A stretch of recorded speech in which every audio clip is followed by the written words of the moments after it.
இயேசுவுக்கே புகழ், இயேசுவுக்கே நன்றி, இயேசுவுக்கே மகிமை, இயேசுவுக்கே ஆராதனை. ஒரு அழகான பாடல் பாடுறேன், எல்லோரும் சேர்ந்து பாடலாம்.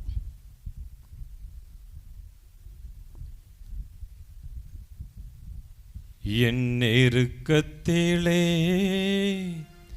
என் துணையானீரே, என் ஒடுக்கத்தையே நீர் மாற்றினீரே. பாடுங்க. என் நெருக்கத்திலே என் துணையானீரே, என் ஒடுக்கத்தையே நீர் மாற்றினீரே. என் தகப்பனே, என் இயேசுவே. பாடுங்க. என் தகப்பனே, என் இயேசுவே. வேறு துணையே இல்ல, நீர் விலகவில்லை, உம் கரமோ கைவிடவே இல்லை. பாடுங்க.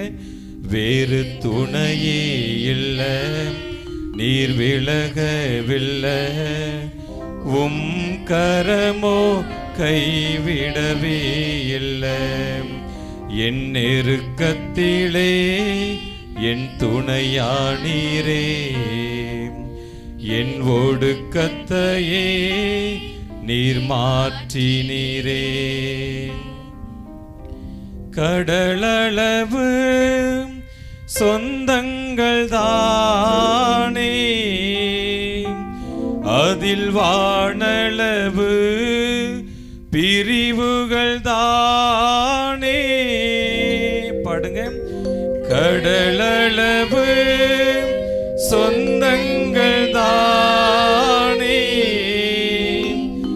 அதில் வானளவு பிரிவுகள் தானே. நான் நம்பினோரும் என்னை நம்பலையே. பாடுங்க. நான் நம்பினோரும் என்னை நம்பலையே, என்னை அரவணைத்த என் தகப்பன் நீரே, என்னை அரவணைத்த என் தகப்பன் நீரே. வேறு துணையே இல்ல, நீர் விலகவில்லை, உம் கரமோ கைவிடவே இல்லை. வேறு துணையே இல்ல, நீர் விலகவில்லை, உம் கரமோ கைவிடவே இல்லை.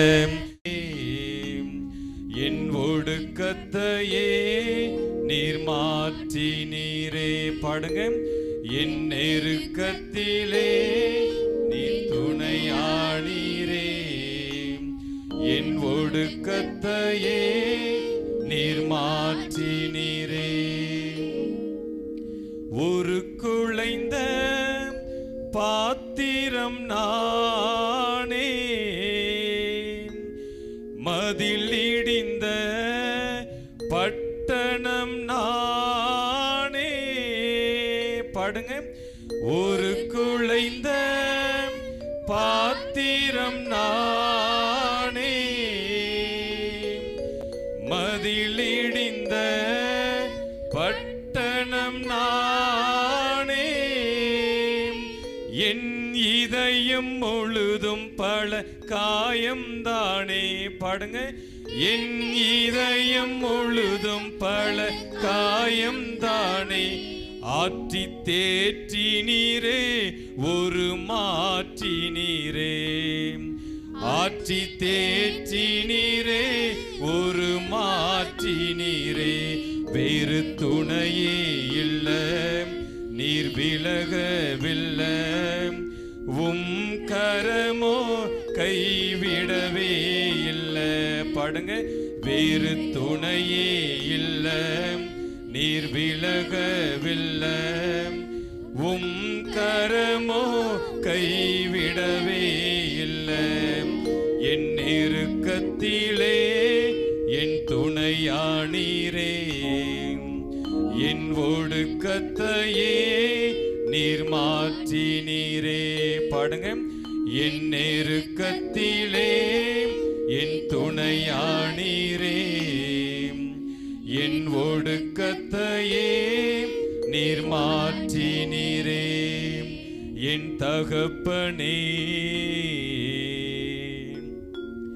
என் இயேசுவே, என் தகப்பனே, என் இயேசுவே, வேறு துணையே இல்ல, நீர் விலகவில்லை. உம் கரமோ கைவிடவே இல்லை. பாடுங்க. வேறு துணையே இல்ல, நீர் விலகவில்லை. உம் கரமோ கைவிடவே இல்லை. வேறு துணையே இல்ல, நீர் விலகவில்லை. உம் கரமோ கைவிடவே இல்லை. Praise the Lord.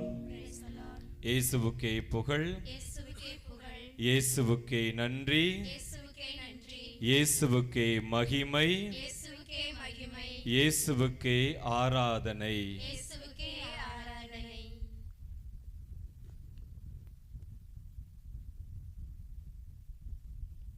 கொரிந்தியருக்கு எழுதிய முதல் திருமுகத்திலிருந்து வாசகம். அதிகாரம் 11, இறைவசனங்கள் 23 முதல் 27 வரை. ஆண்டவரிடமிருந்து நான் எதை பெற்றுக்கொண்டேனோ அதையே உங்களிடம் ஒப்படைக்கிறேன். அதாவது, ஆண்டவராக இயேசு காட்டிக் கொடுக்கப்பட்ட அந்த இரவில் அப்பத்தை எடுத்து கடவுளுக்கு நன்றி செலுத்தி அதை பிட்டு, இது உங்களுக்கான என் உடல், இதை என் நினைவாகச் செய்யுங்கள் என்றார். அப்படியே உணவு அருந்திய பின் கிண்ணத்தையும் எடுத்து, இந்த கிண்ணம் என் இரத்தத்தால் நிலைப்படுத்தப்படும் புதிய உடன்படிக்கை, நீங்கள் இதிலிருந்து பருகும் போதெல்லாம் என் நினைவாக இவ்வாறு செய்யுங்கள் என்றார். ஆண்டவரின் அருள்வாக்கு. கிறிஸ்துவே உமக்கு புகழ்.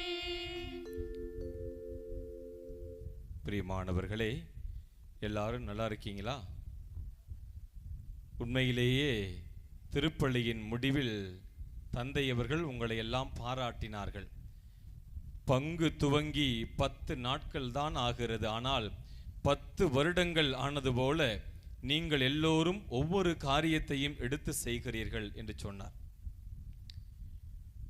உண்மையிலேயே 3 காரியங்களுக்காக நானும் பாராட்ட நினைக்கிறேன்.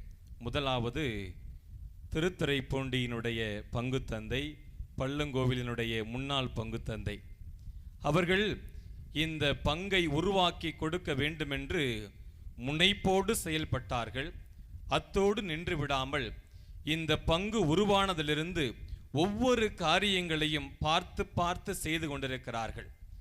ஒரு முறை எனக்கு தொலைபேசியில் தொடர்பு கொண்டு, இந்த உடுப்பு எங்கு வாங்கினால் நன்றாக இருக்கும், இன்னும் என்னென்னவெல்லாம் செய்ய வேண்டும், அவர்கள் இதையெல்லாம் கேட்கிறார்கள்.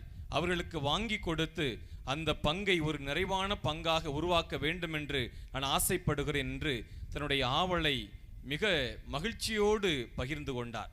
அதை பார்க்கிற பொழுது இந்த பங்கு உருவாவதிலே எந்த அளவிற்கு தந்தை அவர்கள் மகிழ்வோடு அதை பிரித்து கொடுக்கிறார், அதை உவகையோடு ஏற்றுக்கொள்கிறார் என்பதை நினைத்து பங்கு தந்தையை பாராட்ட நான் ஆசைப்படுகிறேன். கைத்தட்டி அவருக்கு நான் பாராட்டு சொல்லலாம்.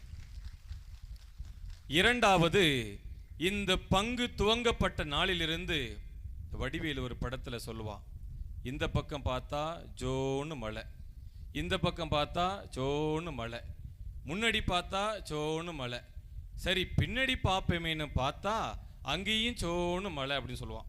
அதுபோல் இந்த பங்கு ஆரம்பித்ததுலேருந்து இன்ஸ்டாகிராம் பார்த்தா பள்ளங்கோயில் பள்ளங்கோயில், ஃபேஸ்புக்கு பார்த்தா பள்ளங்கோயில் பள்ளங்கோயில், யூடியூப் சேனலை ஓப்பன் பண்ணி பார்த்தா பள்ளங்கோயில் பள்ளங்கோயில். சரி, இதுதான் இப்படி இருக்கு, வாட்ஸ்அப்பை ஓப்பன் பண்ணி பார்ப்போமேன்னு பார்த்தா அங்கேயும் பள்ளங்கோயில் பள்ளங்கோயில். 10 நாட்களாக தூங்குறாங்களா தூங்கலையானே தெரியல. அவ்வளவு அழகாக இந்த பங்கிற்காக உழைத்து கொண்டிருக்கிறார்கள். அதற்காக நான் அவர்களை பாராட்ட ஆசை கொடுக்கிறேன். மூன்றாவது, 1246ஆம் ஆண்டு ஜூலியானா என்கிற பெண்மணி ஒரு காட்சி காண்கிறார். அங்கு அவர் நிலவை பார்க்கிறார். அந்த நிலவு பிரகாசமாக ஒளி வீசி கொண்டிருக்கிறது. ஆனால் அதிலே ஒரு கருப்பு புள்ளி இருப்பதாக அவர் பார்க்கிறார். அவருக்கு ஒரே ஆச்சரியம், இது என்ன காட்சி? நிலவு என்றால் வெண்மையாக ஒளிர வேண்டுமே, இதில் என்ன ஒரு கருப்பு நிறமான ஒரு மை இருக்கிறது, இது என்னை குறிக்கிறது என்று எனக்கு தெரியவில்லை என்று சொல்கிற பொழுது அவருக்கு அழகான ஒரு வெளிப்பாடு கிடைக்கிறது. அவர் சொல்கிறார், கடவுள் அவருக்கு ஒரு வெளிப்பாட்டை கொடுக்கிறார். இந்த திரு அவை இந்த நிலவை போல ஒளி வீசி கொண்டிருக்கிறது, ஆனால் அதில் ஒரு குறை இருக்கிறது. அது என்னவென்றால், நற்கருணை ஆண்டவருக்கு உரிய மதிப்பை இன்னும் அதிகமாக கொடுக்க வேண்டும். நற்கருணை ஆண்டவருக்கென்று திரு அவையிலே ஒரு விழா கொண்டாட வேண்டும். இந்த நற்கருணை ஆண்டவருடைய மதிப்பையும் மாட்சிமையையும் எல்லோரும் புரிந்து கொள்ள வேண்டும் அப்படின்னு சொல்லி ஒரு வெளிப்பாடு கிடைக்கிறது. உடனே அந்த ஜூலியானாங்கிற பெண்மணி போய் பக்கத்தில் இருந்துக்க பிஷப்ட போய் சொல்றாங்க. அந்த பிஷப்போட பேரு ஜாக்கவஸ் பாண்டலியோன் அப்படிங்கிற ஒரு பிஷப்ட போய், இது மாதிரி ஆண்டவரே, எனக்கு ஒரு வெளிப்பாடு கிடைச்சிச்சு, இதுல இது போல இருந்தது அப்படின்னு. அப்போ அந்த பிஷப் சொல்றாரு, அம்மா, இதெல்லாம் போப்பு நினைச்சாதான் செய்ய முடியும், நீ சொன்ன உடனே நான் கேட்ட முடியாது, இதெல்லாம் போப்பு முடிவெடுக்கணும். அவர் திரு அவையினுடைய அந்த காலண்டர்ல நற்கருணை ஆண்டவருக்கு என்று ஒரு விழாவை சொல்ல வேண்டும், அப்படி சொன்னாதான் இதெல்லாம் நடக்கும் அப்படின்னு சொல்லிட்டு அனுப்பி விட்டுறாரு. சிறிது 2-3 ஆண்டுகளிலே அந்த ஆயர் அவர்கள் கர்தினாலாக மாறி பிறகு திருத்தந்தையாக அவரே மாறுகிறார். அவர்தான் திருத்தந்தை அர்பன் 4ஆம் அர்பன் என்பவர். அவர் திருத்தந்தையாக மாறிய பிறகு இந்த காரியத்தை மிக சிறப்பாக எடுத்துக்கொண்டு நற்கருணை ஆண்டவருக்கென்று ஒரு விழா திரு அவையினுடைய கேலண்டர்ல இருக்கணும் அப்படின்னு சொல்லி அதை அறிமுகப்படுத்துகிறார். 1246ஆம் ஆண்டு ஒரு சினட் கூட்டுறாங்க. அதிலே இந்த விழாவானது அறிமுகம் செய்யப்படுகிறது. அன்றிலிருந்து எல்லா பங்கிலும் அவர்கள் பங்கின் பெருவிழாவை விட இந்த நற்கருணை விழாவை சிறப்பாக கொண்டாட வேண்டும் என்று அறிவுறுத்தப்பட்டது. அதைத்தான் இன்றளவும் எல்லா பங்குகளிலும் செய்து கொண்டிருக்கிறார்கள். அப்படிப்பட்ட ஒரு அருமையான விழாவை பங்கு துவங்கிய முதல் ஆண்டிலே அதை சளைக்காமல் செய்துவிட வேண்டும் என்று கடினமாக உழைத்ததால் உங்களுடைய பங்கு தந்தைக்கும் ஒரு மனதார பாராட்டுக்களை தெரிவித்துக் கொள்வோம். இப்பதான் பிரசங்கமே ஆரம்பிக்குது. ஃபாதர் சொன்னார், 20 நிமிஷமாச்சும் பிரசங்கம் வைக்கணும். இந்த திருத்துறைப்பூண்டில் வச்ச மாதிரி 10 நிமிஷத்துல முடிச்சுட்டு போனேன்னா நல்லா இருக்காது அப்படின்னு வரும்போதே ஒரு வார்னிங் கொடுத்துட்டார். பை ஆல் மீன்ஸ் 20 நிமிஷம் நீங்க பொறுமையாக தான் இருக்கணும். இந்த நற்கருணை ஆண்டவர் நம்முடைய வாழ்க்கைக்கு எப்படி ஒரு படிப்பினையை செய்தியை சொல்கிறார் என்பதை மிக அழகாக நாம் சிந்திக்க இருக்கிறோம். பிரியமானவர்களே, இந்த பழைய ஏற்பாட்டு புத்தகத்தை நாம் புரிந்து கொள்ள வேண்டும் என்றால் புதிய ஏற்பாட்டினுடைய ஒளியில் அதை படிக்க வேண்டும் என்று சொல்வார்கள். In the light of New Testament we must read the Old Testament சொல்வாங்க. புதிய ஏற்பாட்டினுடைய ஒளியில் தான் பழைய ஏற்பாட்டை படிக்கிற பொழுது அதை நாம் புரிந்து கொள்ள முடியும். ஏன்னா ரெண்டுக்கும் அழகான ஒற்றுமை இருக்கிறது. பழைய ஏற்பாட்டில் ஒரு நிகழ்வு நடக்கிறது என்றால் அது வெறுமனே நடக்கவில்லை, புதிய ஏற்பாட்டில் நடக்க இருக்கக்கூடிய ஒரு நிகழ்வுக்கான முன்னேற்பாடு அப்படின்னு சொல்றாங்க. இதை பல விதத்தில் பார்க்கலாம். நான் ஒரு 5 விதத்தில் அதை நான் பகிர்ந்து கொள்ள ஆசைப்படுகிறேன். பிரியமானவர்களே, பழைய ஏற்பாட்டில் பாஸ்கா பலி கொடுத்தாங்க. விடுதலை பயணம் 12வது அதிகாரம் 1வது வசனத்திலேருந்து 30வது வசனம் வரைக்கும் படிச்சு பார்த்தீங்கன்னா, ஒரு பாஸ்கா ஆட்டுக்குட்டியை பலியிடுவார்கள். அந்த இரத்தத்தை பாவம் போக்கும் பலியாக எல்லா இடத்திலையும் தொடப்பாங்க. அந்த ஆட்டினுடைய இறைச்சியை எல்லோரும் சேர்ந்து உண்பார்கள். இது பழைய ஏற்பாட்டில் நாம் பார்க்கக்கூடிய பாஸ்கா. யோவான் நற்செய்தி 1வது அதிகாரம் 29வது வசனத்தில், இதோ இறைவனின் செம்மறி, இவரே உலகின் பாவங்களை போக்குகின்றவர் என்று திருமுழுக்கு யோவான் கிறிஸ்துவை குறித்து சான்று பகர்கிறார். இவர்தான் செம்மறி ஆடாக, இவரும் அந்த சிலுவையிலே தன்னுடைய இரத்தத்தை பாவம் போக்கும் பலியாக கொடுக்கிறார். தன்னுடைய சதையை நாம் எல்லோரும் உண்டு அந்த பாஸ்கா விழாவை புதுமை முறையில் கொண்டாட வேண்டும் என்று அவர் அறிமுகப்படுத்துகிறார். பழைய ஏற்பாட்டினுடைய பாஸ்கா நிகழ்வு புதிய ஏற்பாட்டில் இயேசுவின் பாஸ்காவோடு அது முழுமை பெறுகிறது, நிறைவு பெறுகிறதை நாம் பார்க்கிறோம். ஒன்று. இரண்டாவது, பரிகார பலி. ஏதாவது பாவம் பண்ணிட்டாங்கன்னா பழைய ஏற்பாட்டில் அதற்கு பரிகாரமா அவங்க என்ன செய்வாங்க? ஏதாவது ஒரு பலியை செலுத்துவார்கள். இதை எங்க பார்க்கிறோம் அப்படின்னா, லேவியர் புத்தகத்துல 16வது அதிகாரம் 1 முதல் 7 வரை உள்ள வசனத்தை படித்து பார்த்தோமே என்றால், ஏதாவது ஒரு பாவம் பண்ணிட்டோம்னா பாவத்திற்கு தகுந்தது போல ஒரு பலி செலுத்த வேண்டும் என்பது பழைய ஏற்பாட்டு நியதி. எபிரேயருக்கு எழுதப்பட்ட திருமுகத்திலே 9வது அதிகாரத்தையும் 10வது அதிகாரத்தையும் முழுமையாக நாம் படித்து பார்த்தோமே என்றால், கிறிஸ்து நம்முடைய பாவங்களுக்காக பலியானார். ஒரே முறை நம்முடைய பாவங்களுக்காக பலி செலுத்தி நம்முடைய பாவங்கள் முழுவதையும் அவர் அழித்து விட்டார். ஒன்ஸ் அண்ட் ஃபார் ஆல் என்று சொல்வார்கள். ஒரு முறைதான் பலி செலுத்தியவரும் அவரே, பலி பொருளும் அவரே. அவரையே அவர் பலியாக கொடுத்து நம்முடைய பாவங்களை முழுமையாக அழித்து விட்டார். பழைய ஏற்பாட்டினுடைய நிறைவு இங்கு நாம் பார்க்கிறோம். மூன்றாவது, துன்புறும் ஊழியர். எசாயா புத்தகத்துல 53வது அதிகாரம் 7-12 வசனத்துல நீங்க பார்த்தீங்கன்னா, நீதிமான் ஒருவர் பாவிகளுக்காக துன்புற வேண்டும் என்று அங்கு துன்புறும் ஊழியரை ஒரு உதாரணமாக முன்னிறுத்தி சொல்கிறார்கள். இங்கும் இயேசு கிறிஸ்து நீதிமான், பாவமற்றவர், பாவம் அறியாதவர், நம்முடைய பாவங்களுக்காக அவர் துன்புறுகிறார். சிலுவை மரணம் ஏற்கிறார். சிலுவையில் தன் உயிரை பலியாக கொடுக்கிறார்.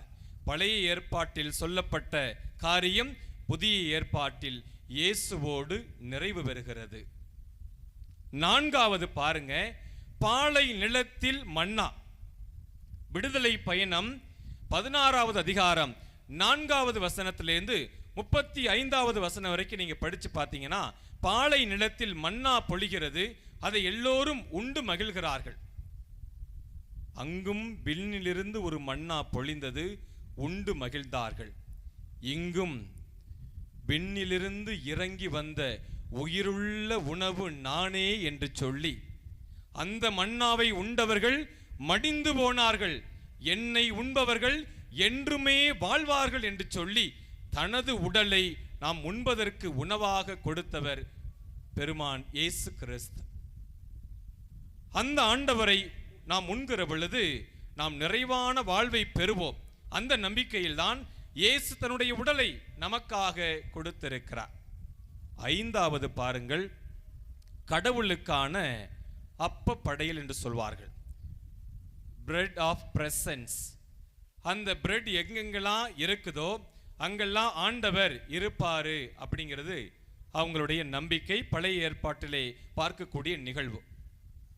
விடுதலை பயணம் லேவியர் புத்தகம் 24வது அதிகாரம் 5 முதல் 9 வசனத்தை நீங்க படிச்சு பார்த்தீங்கன்னா, எப்படி இந்த பிரெட் ஆஃப் பிரசன்ஸ், அதாவது கடவுளுக்கான அப்ப படையலை எப்படி படைக்க வேண்டும், எப்படி தயாரிக்க வேண்டும். 20 மரக்கால் கோதுமை மாவை எடுத்து அதை 12 அப்பங்கள் சுட்டு 2 2ஆக வைக்க வேண்டும். அது கடவுளின் பிரசன்னத்தை உணர்த்தக்கூடிய அப்பம் என்று சொல்கிறார்கள். நீங்க பார்த்தீங்கன்னா தெரியும், இயேசு சொல்வார், தானும் தன்னோடு இருந்தவரும் தாவீதும் தன்னோடு இருந்த நண்பர்களும் பசியா இருந்தபோது என்ன செய்தார்கள் என்பதை நீர் வாசித்ததில்லையா அப்படின்னு நற்செய்தியில சொல்லுவார். அது எதை பத்தி சொல்றாருன்னா, 1 சாமுவேல் 21வது அதிகாரம் 6வது வசனத்தை நீங்க படிச்சு பார்த்தீங்கன்னா, அங்கே தாவீதும் கூட இருக்கிற தோழர்களும் அங்க போய் ஒளிந்து கொள்வார்கள் சவுலுக்கு பயந்து. அப்ப ரொம்ப பசியா இருப்பாங்க. அப்ப அங்க இருக்கக்கூடிய அந்த இறைவாக்கினரை பார்த்து கேட்பாங்க, ரொம்ப பசியா இருக்கிறோம், ஏதாவது இருந்தா சாப்பிட கொடுங்க அப்படின்னு. உள்ள போய் பார்ப்பாரு, எந்த அப்பமும் இருக்காது. அப்போ கடவுளுக்கு அர்ப்பணம் செய்யப்பட்ட அந்த அப்பத்தை எடுத்து அவர்கள் பசியார கொடுப்பார். அதைத்தான் இயேசு அவர்களுக்கு ஒரு முன் உதாரணம் காட்டி சொல்வார். அந்த அப்பம் எங்கெல்லாம் இருக்கிறதோ அங்கெல்லாம் கடவுளின் பிரசன்னம் இருந்ததாக அவர்கள் நம்பினார்கள். நம்பி அதை உண்டார்கள். குருக்கள் மட்டுமே அதை உண்ணலாம், அப்படி செய்தார்கள். ஆனால் இங்கு ஒருவர் தன்னையே அப்பத்தின் வடிவில் உயிருள்ள மனிதனாக ஒவ்வொரு நாளும் நமக்கு கொடுத்து கொண்டிருக்கிறார். அவரைத்தான் ஒவ்வொரு நாளும் திருப்பலியில் நாம் உட்கொண்டிருக்கிறோம். அவர் கடவுளின் பிரசன்னம் மட்டுமல்ல, கடவுளே அந்த அப்பத்தில் உயிரோடு இருப்பதாக அவர் சொல்லி அந்த அப்பத்தை தம் சீடர்களுக்கு கொடுத்து இன்றளவும் அதை நம்முடைய நினைவாக செய்ய சொல்லி இருக்கின்றார். கிறிஸ்து இயேசுவில் பிரியமானவர்களே, இந்த வெண்ணிற அப்பத்தினுடைய விழாவை கொண்டாடக்கூடிய இன்று கடவுள் நமக்கு என்ன செய்தியை கொடுக்கிறார்? திரு அவையினுடைய புத்தகங்கள் மிக அழகாக சொல்லி இருக்கிறது. நற்கருணைதான் கிறிஸ்தவ வாழ்வின் உச்சமும் ஆணிவேருமாய் இருக்கிறது என்று சொல்வார்கள். கிறிஸ்தவ வாழ்வினுடைய உச்சமும் நற்கருணைதான், கிறிஸ்தவ வாழ்வினுடைய அடித்தளமும் நற்கருணைதான். நற்கருணையின்றி கிறிஸ்தவம் இல்லை. அவ்வளவு முக்கியத்துவத்தை திரு அவை மட்டுமல்ல, இயேசு இந்த நற்கருணையின் வடிவில் கொடுத்ததால், தன்னையே உயிரோடு கொடுத்ததால் திரு அவை இந்த நற்கருணைக்கு அவ்வளவு மாட்சியையும் ஆராதனையும் புகழையும் செலுத்தி கொண்டிருக்கிறது. கிறிஸ்து இயேசுவில் பிரியமானவர்களே, நீங்க பாருங்க, இந்த நற்கருணையை ஒவ்வொரு நாளும் நாம் உண்கிறோம், ஒவ்வொரு நாளும் உட்கொள்கிறோம். நமக்கு கடவுள் நம்மிடமிருந்து எதிர்பார்ப்பது என்ன? அதுதான் மிக அழகாக இன்று கொடுக்கப்பட்ட இந்த தலைப்பு. பிறருக்காக என்னையே பகிர்ந்திட, என்னையே கொடுத்திட, மற்றவங்களுக்காக என்னை கொடுத்திட. இயேசு உலகிற்கு வந்தது, பிறந்தது, அவர் பணி செய்தது, பாடுபட்டது, இறந்தது எல்லாம் நமக்காக. இந்த உடலை அவர் கொடுத்து சென்றதும் நமக்காக. அவரது உடலை ஒவ்வொரு நாளும் உட்கொள்ளக்கூடிய நாம் மறு கிறிஸ்துவாக மாறி நம்மையும் பிறருக்கு கொடுக்க வேண்டும் என்பதைத்தான் கடவுள் நம்மிடமிருந்து எதிர்பார்க்கிறார். கிறிஸ்து இயேசுவில் பிரியமானவர்களே, ஒரு அழகா ஒரு கதை சொல்லுவாங்க. ஒரு ஆட்டுக்குட்டி காட்டுக்கு மேய போனுச்சான். மேய போகும்போது அங்க ஒரு செடி இருக்குது.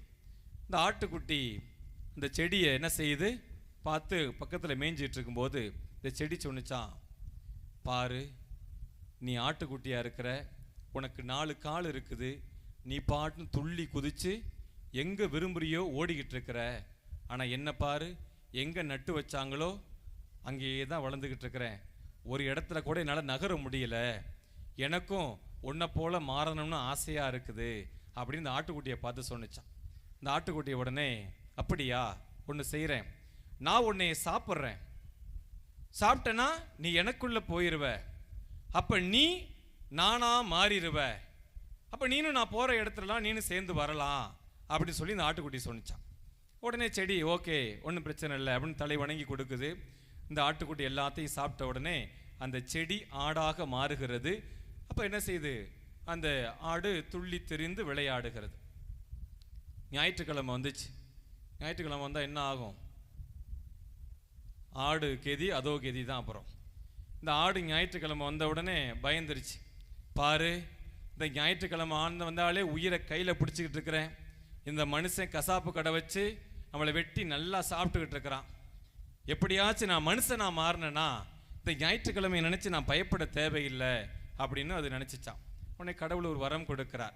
அந்த கசாப்பு கடை சொல்றான், ஒன்றும் செய்யாத, நான் உன்னைய சாப்பிட்றேன், நீ எனக்குள்ள போயிட்டியனா என்னோடு கலந்து விடுவாய், அப்புறம் நீ பயப்பட தேவையில்லை, நான் எங்க போறனோ அங்கெல்லாம் நீனு வரலாம் அப்படின்னு சொல்லி கசாப்பு கடைக்கார சொல்றான். ஆடு தலை வணங்கி கொடுக்கிறது, கசாப்பு கடைக்கார வெட்டுறான், அதை உண்கிறான், ஆடு அவனுள் கலந்து விடுகிறது. இப்போ இந்த கசாப்பு கடைக்கார கோயிலுக்கு போறான். கோயிலுக்கு போய், ஆண்டவரே நீரே எல்லாம் வல்லவர், நீரே எல்லாவற்றிற்கும் ஊற்று, நான் உம்மை போல மாற ஆசைப்படுகிறேன் அப்படின்னு சொல்லி கடவுள்கிட்ட கேட்கிறார். அப்ப கடவுள் சொல்றாரு, நீ எனக்கு உணவாக மாற வேண்டாம், நான் உனக்கு உணவாக மாறுகிறேன், என்னை நீ உண்டால் என்னை போல நீ மாறுவாய் அப்படின்னு சொல்லி தன்னையே உணவாக அவருக்கு கொடுக்கிறார். தன்னை போல மாற அவருக்கு ஒரு அழைப்பு விடுக்கிறார். கிறிஸ்து இயேசுவில் பிரியமானவர்களே, இந்த ஒரு அழைப்பை தான் கடவுள் நமக்கும் ஒவ்வொரு நாளும் கொடுத்து கொண்டே இருக்கிறார். அந்த நற்கருணையை ஒவ்வொரு நாளும் உண்ணக்கூடிய நாமும் மறு கிறிஸ்துவாக மாற வேண்டும் என்பதைத்தான் கடவுள் நம்மிடமிருந்து எதிர்பார்க்கிறார். மிக அழகாக புனித ஜான் மரிய வியானி சொல்லுவார், நற்கருணை தான் உன்னதமான கொடை, அதைவிட மேலான ஒரு கொடை இருக்கவே முடியாது. ஒருவேளை இருந்திருந்தால் கடவுள் அதைத்தான் கொடுத்திருப்பார். அப்ப கடவுள் கொடுத்ததிலே உன்னதமான கொடை இந்த நற்கருணை தான், இதைவிட சிறந்த கொடை வேறு எதுவுமே இருக்க முடியாது அப்படிங்கிறார். அந்த நற்கருணையை ஒவ்வொரு நாளும் ஒவ்வொரு திருப்பலியிலும் பெற்றுக்கொள்ளக்கூடிய நாம் நடமாடும் நற்கருணையாக நாமும் மாற வேண்டும். அதைத்தான் மறைந்த திருத்தந்தை 2ஆம் அருள் சின்னப்பரவர்கள் தான் எழுதிய யூக்கரிஸ்தியா எனப்படக்கூடிய அந்த மடலிலே நமக்கு ஒரு அழைப்பாக விடுத்திருக்கிறார். நீங்களும் நடமாடும் நற்கருணையாக மாற வேண்டும், நாம் எல்லோரும் மாற வேண்டும் என்ற அழைப்பை விடுத்திருக்கிறார். இந்த நற்கருணை நமக்கு கொடுக்கக்கூடிய படிப்பினை என்னன்னு பார்க்கும்போது, இந்த நற்கருணையை எப்படி செய்கிறாங்க? கோதுமை மணிகள் எல்லாம் ஒன்றாக சேர்த்து ஒரே அப்பமாக மாறுகிறது. ஒரே அப்பமாக மாறி அதை கிறிஸ்துவின் உடலாக நாம் உட்கொள்கிறோம். கிறிஸ்து இயேசுவில் பிரியமானவர்களே, நாம் எல்லோரும் கிறிஸ்துவின் உடல். நாம் எல்லோரும் உறுப்புகளாய் இருந்தாலும் இயேசு கிறிஸ்து என்ன சொல்றாரு? இயேசு கிறிஸ்து என்ன சொல்றாரு? நீங்கள் எல்லோரும் என் உடலாய் இருக்கிறீர்கள். பவுலடிகளார் சொல்றாரு, நாம் எல்லோரும் உறுப்புகளாய் இருந்தாலும் கிறிஸ்துவின் உடலோடு இணைந்து இருக்கிறோம் அப்படின்னு சொல்றார். அப்படி என்றால் நான் கண் ஒரு உறுப்பு இருக்கு, உடல்ல பல உறுப்புகள் இருக்கு, பல்வேறு உறுப்புகள் இருக்குது. காலில் அடிபட்டுச்சுன்னு வச்சுக்கோங்களே, கால் தானே அடிபட்டுச்சு, கண்ணுக்கு என்ன கவலை? கண்ணுக்கு என்ன கவலை? நான் ஏன் கலங்கணும்? கண்ணில் தூசி விழுந்துருச்சுன்னு வச்சுக்கோங்களே, கண்ணில் தானே தூசி விழுந்துருச்சு, கைக்கு என்ன கவலை? பேசாம வேலையை பார்த்துட்டு இருக்க வேண்டியதானே. காலில் ஒரு நெருப்பு சுற்றுச்சு அப்படின்னா கைக்கு என்ன கவலை, கண்ணுக்கு என்ன கவலை? ஏன் உடனே அங்கே தொட்டு மருந்து போட்டு காயப்படுத்த வேண்டும்? காலு தானே பார்த்துக்கணும், கால் தானே, நீ பார்த்துக்கோ அப்படின்னு சொல்லலாமே. அப்படின்னு இருந்து விடாமல் நாம் எல்லோரும் கிறிஸ்துவினுடைய உடலின் உறுப்புகளாய் இருக்கிறோம். அப்படி என்றால் ஒன்றோடு ஒன்று இணைந்து ஒரே உடலில் இருக்கக்கூடிய உறுப்புகளாய் வாழ வேண்டும் என்பதைத்தான் இந்த நற்கருணை நமக்கு ஒரு அழகான படிப்பினையாக, வாழ்க்கை பாடமாக கொடுக்கிறது.